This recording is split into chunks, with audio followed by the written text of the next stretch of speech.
A state trooper pulled over the green Camaro about 7 hours after it had first been sighted in Denise Lee's driveway. Michael King was picked up about 4 miles from the point where the concerned driver had reported seeing what she thought was a child screaming for help in the back. When he stepped out of his car, King was soaking wet from the waist down. In his pocket, a cell phone with the battery removed. A muddy shovel was lying inside his car. Detective Rick Goff remembers getting the call that night around 9:30 that King had been pulled over. To him, this wasn't just any routine case. The victim was his daughter. I had hope. I was standing there listening to the radio. They're stopping a green Camaro and it matched the tag that we had. I had a lot of hope. But in what had become an all-too-familiar pattern that day, police were too late. Denise was nowhere to be found. King had his own explanation for what had happened that day. Hours after his arrest, he told a rambling account of his story to his cousin, Harold Muxlow, who the police had allowed into the interrogation room for a visit. They recorded the conversation on a surveillance camera. I'm not marrying Heidi, like I told you. I couldn't. I tried to put 911 on the phone and everything. King said that both he and Denise had been victims of a kidnapping. King said he'd been blindfolded, so he couldn't tell for sure where the kidnapper had left Denise.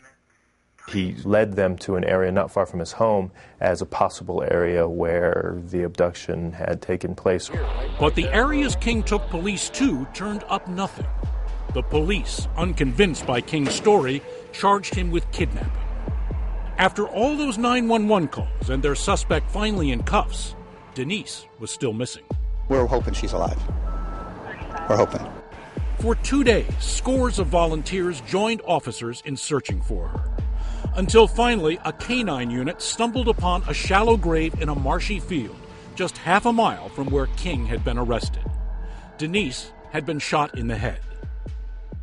Denise is thankful that all your efforts brought her home. She's no longer captive. She's trying to be with God. Denise's father and husband reached out to all those who had searched and prayed with them.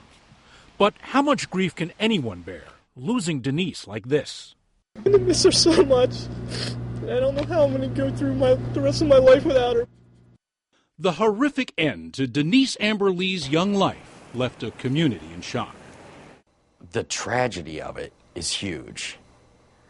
The senselessness of it is huge. And the fact that there's still no connection between King and the victim. How had it come to this? And who was this man accused of killing her?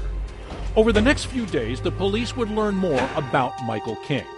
He was a 36-year-old out-of-work plumber who had stopped showing up at his workplace 3 months before. He'd first moved to Florida in 2002 following a bitter divorce in Michigan. On the morning of January 17th, just 2 hours before he was spotted in Denise Lee's driveway, he'd been firing off rounds at a local gun range. His signature seen here on a sign-in sheet. But Michael King had no criminal history, just a few complaints filed by neighbors who suspected him of playing pranks.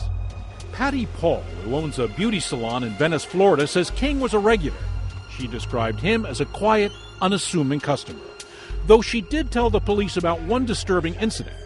King had shown up at the salon with a girl he claimed to be 15 years old. I thought, oh, okay, maybe it was a niece or maybe it was his daughter, and then they started to kiss at the desk, which made us all pretty uncomfortable because she did look to be young. He told us he met her in Tennessee off the internet. Police interviews with other witnesses would reveal a pattern of disturbing behavior. Reports that King exposed himself to a woman while on the job, and even one allegation of rape.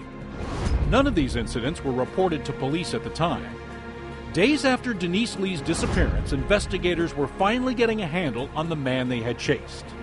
And then a bombshell of a question would stop them in their tracks, throw them back into the crucial hours of their initial search. I called them and said, I'm the 911 caller who called in. Do you need any more information from me? And they didn't know who I was.